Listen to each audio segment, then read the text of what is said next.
would you like to discuss your other film? Yes, I need to make it fast too. But Okay. okay, so no one's going to argue with me about Angels with Dirty Faces, but my next film is one that many would consider problematic. I am not what I consider a politically correct person. I don't try to go out of my way to offend people, but I have absolutely no problem whatsoever enjoying things that are of their time.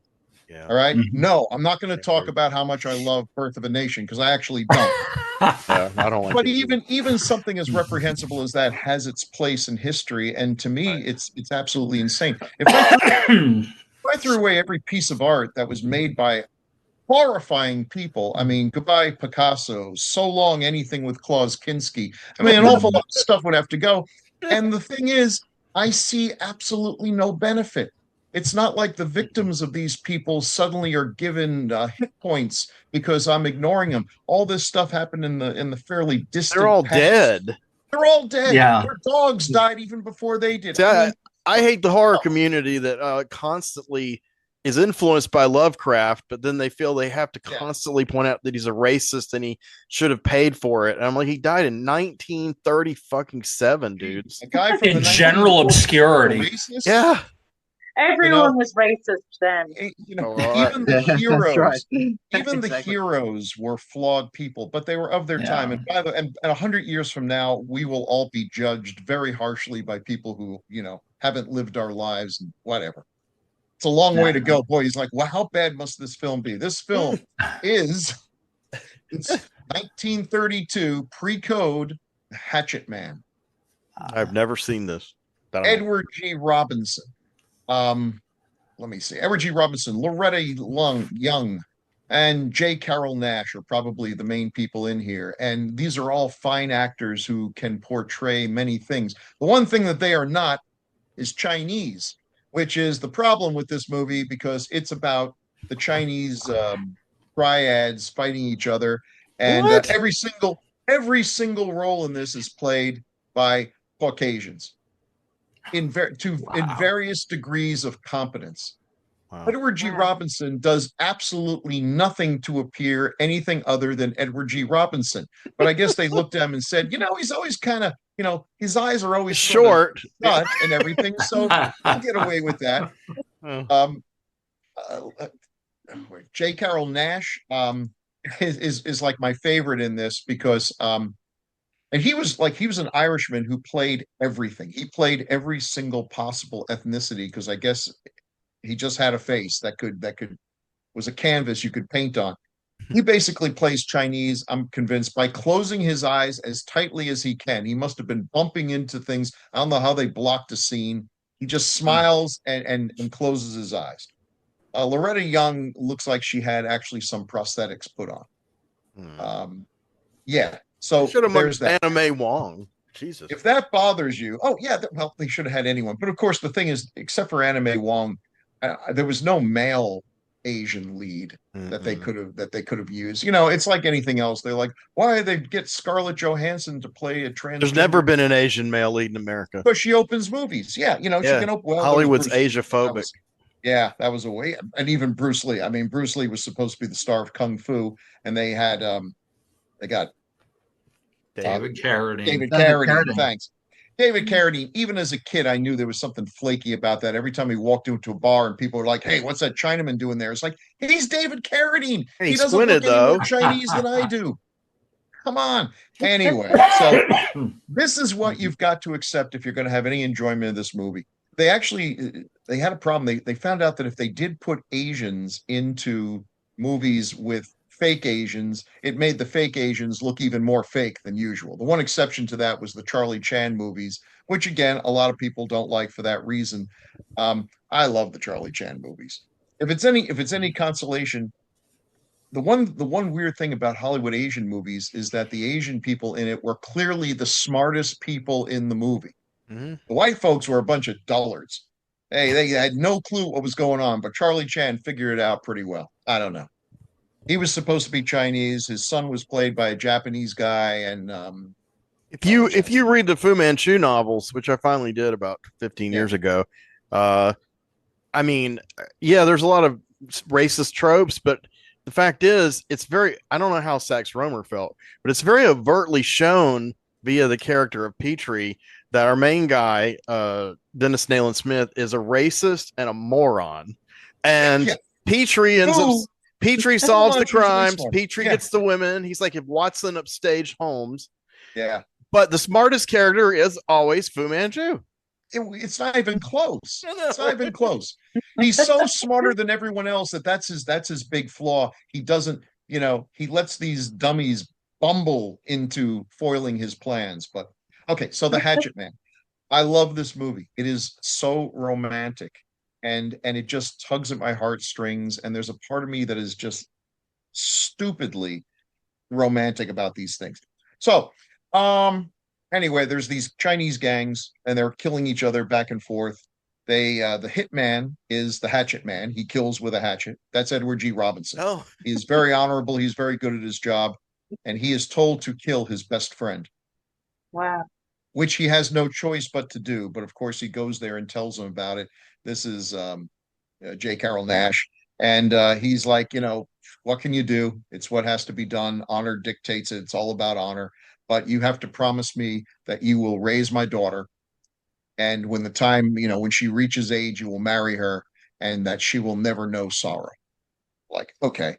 And then it's very simple. She's like holding a little doll, and you see the hatchet come up, and then when he kills her dad, the head falls off the doll. Okay, well, whatever. Years go by, and now it's I guess it's 18 years later, 15 years later, whatever it is. She is now Loretta Young, and Edward G. Robinson looks exactly the same. He hasn't aged at all, but he's clearly got to be 30, 40 years older than her. Now it's time, and he asks her if she wants to marry him, which is everyone's aghast at this. It's like, what do you mean asking? It's like, she has no choice, but no, he would not do that. But there's a war going on, starred by the one white guy who's in this movie, who is, again, probably the dumbest person in the movie, for all it's worth. Anyway, Edward G. Robinson ends up killing him. They assign this handsome young Asian guy. He's not Asian at all, but whatever. And they have an affair. Edward G. Robinson comes back. Damn, is there anyone you do not do that to besides Edward G. Robinson, especially when he's a hatchet man? He's got a hatchet. Edward G. Robinson with a hatchet. It's terrifying. It's almost as scary as a monkey with a razor. in that movie too. He is supposed to kill her. Of course, he has to kill them both, but he loves her. He loves her. Oh well. Yeah, I know. I mean, he raised her as a daughter, and now he wants to marry her as a wife. Yeah, boy, Yeah, that was an old there are trope. issues here, but whatever. Yeah. It's a different The time. Thornbirds is like that. Yeah, it's not my culture. He basically asks her, make your choice. She chooses the handsome young guy who we, the audience, know this guy is a snake. Besides the fact that he's not really Asian, he's clearly a liar. There's nothing genuine about this guy, but she's young and in love, and she's been raised to be an American, so she smokes and wears, dances in jazz clubs. Yeah, this is what happens. And he lets them go. Well, this dishonors him among the triads, and he is disgraced. He's fired. He has to go off and work in a rice field or something. I mean, and years go by. That's the choice he made. And then he gets a letter from her that she is in China, and she's sorry. She truly loved him. Things have gone real south. They got kicked out of the country because the guy was dealing drugs, and now she has been basically sold to a brothel by this worthless jackass that she hung out with. So now Edward G. Robinson, he goes to work. He works as a guy who shovels coal into a furnace on a ship so he can take a slow boat to China. And he gets there. Literally. And then he shows up at the end. And man, I mean, I'm watching this whole thing. I'm just loving it because he's so good. I love Edward G. Robinson. Oh, I do too. And here he shows up there. He's a little past his prime, but he's Edward G. Robinson, and the lady there doesn't want to, he's like, this is my wife, and by the law, she comes with me, and she's like, yeah, anyone can say that. Oh, you're a hatchet man? Sure. And he's like, well, see that dragon over there? This big golden dragon on the wall. And he takes it, throws it right into its eye. And everyone, all these extremely not Chinese people. Now, there's a bunch of guys there who are like her henchmen who look like the Bowery Boys. And they make me appreciate how Asian J. Carroll Nash look, because they're not even trying to look Chinese. I don't know where they came from, but they are just, like Klingons, not even trying to look you know, Klingons. they got the hats on. I don't know if they realize that. I don't. So now she's impressed. Everyone's impressed. He hit this eye from a good, 50 yards away, and he takes his wife, and off they go. And that's the last we see of them.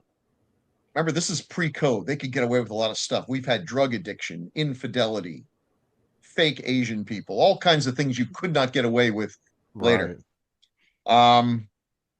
And then the brothel keeper, she goes, to this room where our, dickhead Lothario was there, and he's just sort of standing by the wall with a stupid expression on his face. And she's like, "Oh, what now? I paid for her, and now, and she's going on and on. He's not saying shit. And meanwhile, on the other side, someone's trying to get that hatchet out of the wall. And when they do, he falls, leaving a trail of blood, because just by pure coinky dink, when he threw that hatchet, it not only went through the eye, it went through the head of that guy. Oh, He's man. dead as a damn doornail. Awesome. We hear a gong, boom, and then we see a picture of the Buddha and something about some fortune cookie nonsense about, blah, blah, blah, whatever, honor has been served. I love this movie. That was an experience. It doesn't get shown very much for reasons that are pretty obvious, but I've never seen it, actually. So the Hatchet Man does get shown occasionally on Turner Classic Movies and everything. Kind of hard to find. It was actually directed by a guy who went on to do quite a bit more. This is the guy. What was his name? Hold on here. William Wellman, who won the Academy Award. The first film to win an Academy Award for Best Picture was Wings. Oh, he directed that. Yeah, I've seen that a long time ago. And quite a few other, Public Enemy. Oh, yeah. That's a great film. Yeah, that would fit into our theme. Yeah, just a whole bunch of stuff. Actually, I'm going through this here. Lots and lots of good stuff. Call the Wild, Tarzan Escapes. Oh, well. Yeah, anyway, The Hatchet Man. I'll edit down to that. Thank you, Bill. You did a wonderful job. You all take care. It was great meeting you, Ryan. You too. Thanks, buddy. We'll see you soon. Just out of curiosity, what time is it in Ireland right now? Oh, it's late o'clock. I'll bet. Yeah, late o'clock. It's late o'clock. It's 4:09. Oh, it's 4:09. Oh, yeah. Get some rest. It was good seeing all you guys. Take care, Bill. Take care, buddy. Thank you. Yeah. Man. Well, we are talking 1956's The Killing by Stanley Kubrick. Yeah. And get a little excited. She and I watched this again today. We haven't watched it in a while. Have you seen this, Justin? I know you're a Kubrick fan. This is one of his early ones. What's it called, sorry? The Killing. The Killing. No, yeah. I've only really seen 2001, The Shining, and Clockwork Orange. Those are the three Kubrick films. Oh, that's right. I know there's others I've got to see, That's right. We gave you me and Kaylin gave him a hard time for not seeing Lolita yet. We were just joking. Yeah. Lolita's a good one to see. The Killing is also a good one to see. But so tell us why it's a good one to see. Well, there are four big things. I mean, among just a good intricate plot where there are a lot of moving parts and lots of pieces that get played over and over again. There are four reasons that we absolutely swear by this movie. One of them is the main star, Sterling Hayden. And then three of our favorite character actors, Timothy Carey, Elijah Cook, and Marie Windsor. Okay, Marie Windsor actually is not on my radar much, but she is fire in this. And it's my understanding that she's fire on everything she's in. I think it's the only thing I've seen her in. Yeah, well, this alone cinches it, in my opinion. She could retire after this. Yeah. Yeah, she needs to get on that. If she's alive, probably not. If she's alive, I don't know whether she is. She may not be. Yeah. But yeah, so this movie centers around a racetrack, and it's a heist built around a racetrack, and most of the people involved in the heist are people who actually work at it around the racetrack. You've got this old Irish bartender. There's a one dude, the main guy who's the landlord for Sterling Hayden, and I forget what he actually does on the racetrack. But there's him. There's like an ex-cop. There's actually an employed policeman who is kind of in on it. There are a lot of moving parts, and they hire Sterling Hayden as the main trigger man. And he is a guy who has just gotten out of a 5-year stretch in prison. He's gotten back with his girlfriend. When the movie opens and you first see them together, they're just kind of like, the stretch was brutal on the both of them, and they're really glad to be back together. Yeah. And it's kind of like, I got to do this one last job, and it's going to be smooth sailing from then on. He's like a rock, so to see him get sensitive is really nice. Yeah, you don't see it much, but and of course, right after that, we had to watch a bunch of Sterling Hayden interviews because of course he's a damn pistol in every damn one of them. Yeah,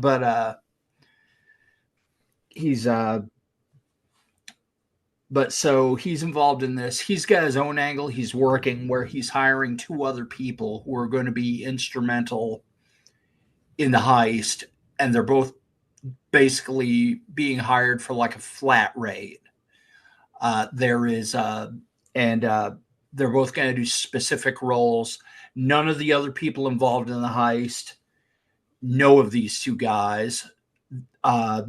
These 2 guys are not involved with anyone else except Sterling Hayden, and one of them is an old Russian guy who hangs out at a chess parlor. He hangs out and plays chess, and he and Hayden are old friends, and he's like, get on this, you get $5,000 right off the top. And all you've got to do is go into the racetrack at a certain time by the windows where they're all taking bets and everything, and start a big fight. And so he's going to provide this big distraction, by starting a big brawl at the bar of this racetrack. And elsewhere, he goes over to this other guy, and it's Timothy Carey, who... brilliant scenery chewer of a character actor. He probably the best things he's known for, or should be known for. Well, there are several, but the main 2 are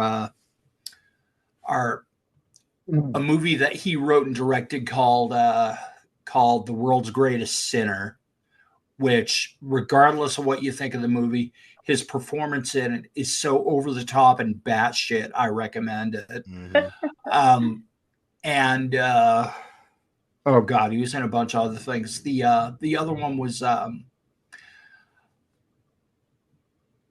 Poor White Trash. Okay, I'm blanking on.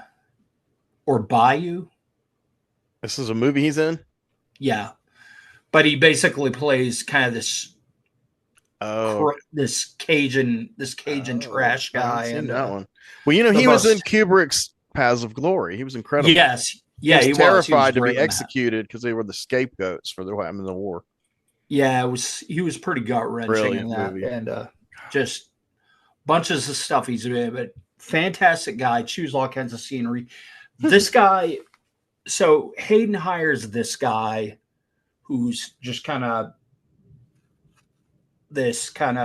trigger man who has bought this shambles of a little farm with all these animals. And he says, listen, I'm going to give you some money to help keep this afloat.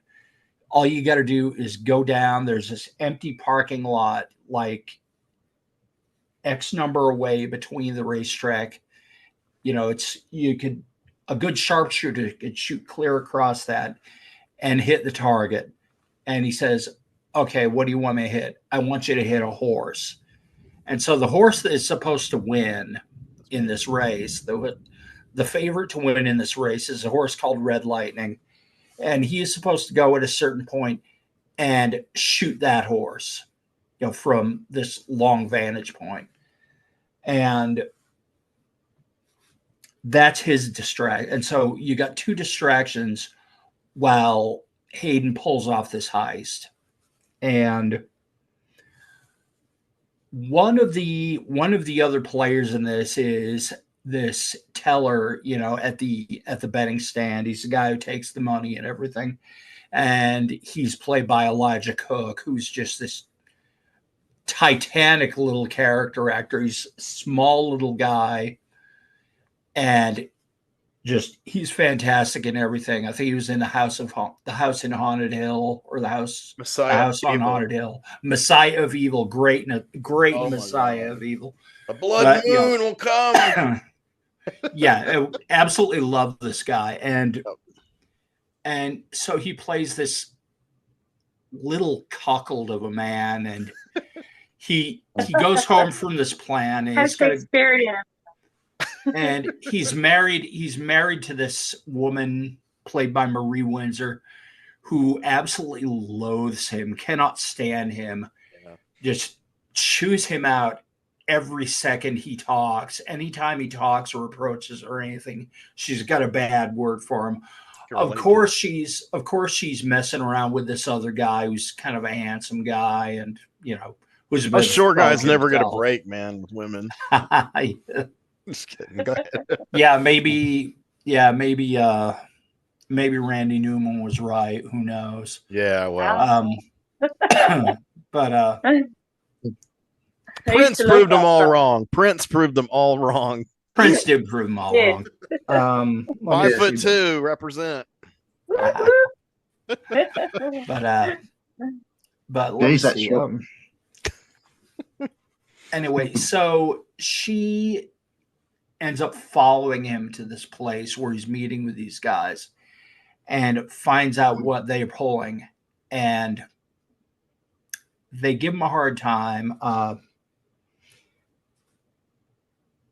They smack her and knock her out cold. All the other guys grab Elijah Cook and take him out and kind of interrogate him.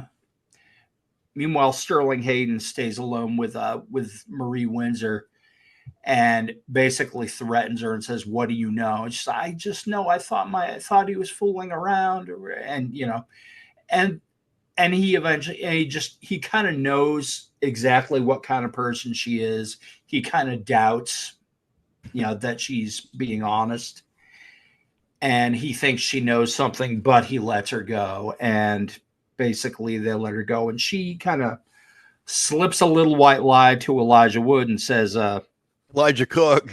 Elijah Wood wasn't born yet, but he is short. He's also short, though. He's also a short guy. He's a hobbit. Yeah. But I met him. Oh, yeah. Really? I shook his hand.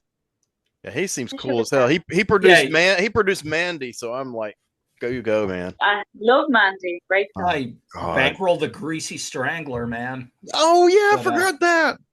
I've met that guy online, Michael Rappaport. He is a fucking trip. The actual Greasy Strangler. But go ahead. Okay, so this cat, so they put this plan into effect. Meanwhile, Marie Windsor is going to her boyfriend and saying, "Okay, let's get ready and knock this whole thing over."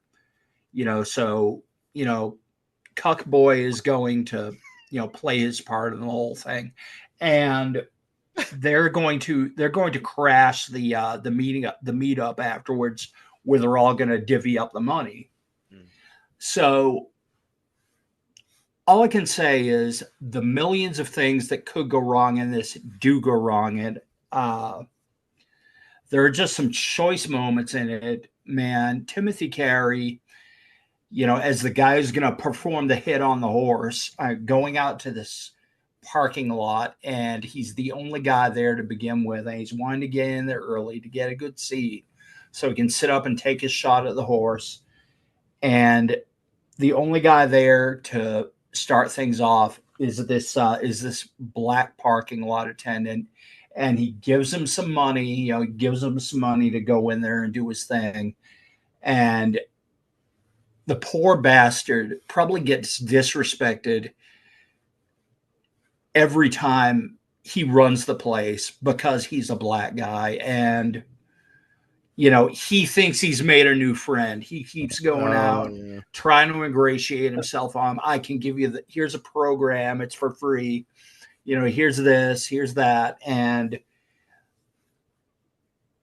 Carrie turns around and turns out to be as racist as anyone else, and as nasty. That was disappointing. Twice as nasty.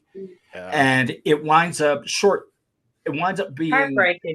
Yeah, it winds up being his undoing, and it winds up I don't know if it really capsizes the whole plot, but basically, does he get to shoot the horse? Does he hit the horse? I can't remember. He actually carries off the shot. Yeah, he does kill the horse. Yeah, I thought so. Or I don't know if he kills the horse or he just wounds the horse, but the horse goes down. Okay. No real animals were harmed. Well, it's 1956. Maybe they really shot a horse. Then there's the big bald Russian guy going in to start the fight, and he succeeds doing what was he supposed to do. And he's like I'm the sitting Hulk.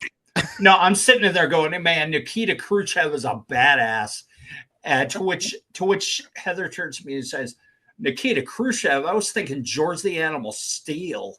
Yeah, he's dragging like 5 or 10 people around by his arms. At one time. So I think eventually they do haul him off, but he's getting lugged off by like 50 people. Anyway, like Gigi Allen or something. The whole thing goes off. Practically the entire cast ends up dead, and it's just, I don't know. It kind of triggered Heather and myself. We were kind of talking about this afterwards.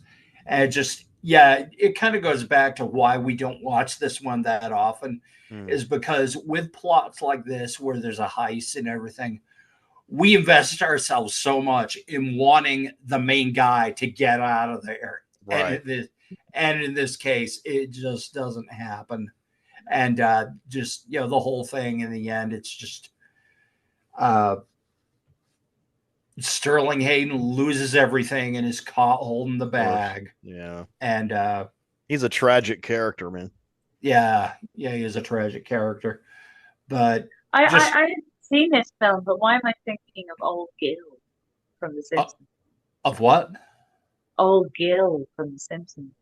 Oh, I don't know. Old Gil. No, it just popped into my mind. Sorry. I sometimes get this film confused with The Asphalt Jungle. I've watched both of them quite a few times, and they both have Sterling Hayden on this damn, heist or bank robbery. It always goes wrong for that guy. But in Asphalt Jungle, I got to say, the guy who masterminds the heist, played by Sam Jaffe, that is an incredible character. Doc, man, he is one of the coolest villains I've ever seen, man. And Marilyn Monroe was in that. Red Big makes a big deal about it for like 2 minutes, but. That's another one I need. Excuse me. That's another one I need to see. It's good, man. Yeah, I heard about it for years, and I was like, maybe it's just a standard noir. It's like, no, man, it's really a standout noir, man. What's the name of the film? The Asphalt Jungle. Oh, cool. I think it was done by John Huston. I'm pretty sure he directed it. Yeah. I think it was. That guy directed. I made a list for Letterboxd. I've seen 20 John Huston movies, and I haven't even seen them all. So a lot of them I didn't even. I was like, he directed that too. I mean, he was awesome. So if we continue, it all goes wrong, and you were heartbroken. Just the ending is just like, yeah, it's a bummer. That sucks. But damn you, Kubrick. But it's a noir, man. It's crime, noir. And just worth seeing. Just these great performances. Yeah, beautiful photography. I love that crisp black and white, man. It's beautiful. That's why another reason. Definitely gonna watch this. Definitely gonna watch The Killing. Yeah, The Killing is a classic. A good one. I came to it kind of late compared to some of my film friends, because I'd watched like all the big Kubrick ones, but I was holding off on the 50s ones. I finally have seen them all, but The Killing was the best. I mean, that's where he kind of started to master his craft, I'd say. Well, that's very cool. Well, we're gonna have to continue this. I'm gonna give these cats a break. You've been very good to stick around this long. That's these guys and anybody's watching, even who's following the series, because by now it's like who knows, part 8 or 10. I'm kidding, but this has been a long session. We're gonna do another one next week, God's willing, and so I'm gonna say keep my ammunition dry, to quote a famous politician. And I'm going to keep I'm going to keep my ammunition dry until next week, because the one I had to do is the second one. It's some heavy stuff, and it's really, yeah, it's got a lot going on. But I don't want to just like cram it into a little thing. So we'll be to be continued. And thank everybody for watching. And remember to like and subscribe. Hit the notification bell. Do it. Don't hesitate. Please help us out, man, because nobody's covering movies like this on YouTube. I'm not saying we're the best, but we are the best. So, the best and the Most only. interesting. the most interesting film commentary. I'm just going to say that. Give these Raven nut jobs a chance, man. Yeah, the usual gang. We want to be your Raven nut jobs. Hell yeah, bro. All right, so I'm going to sign off. Thank you. Have a good evening. Take care.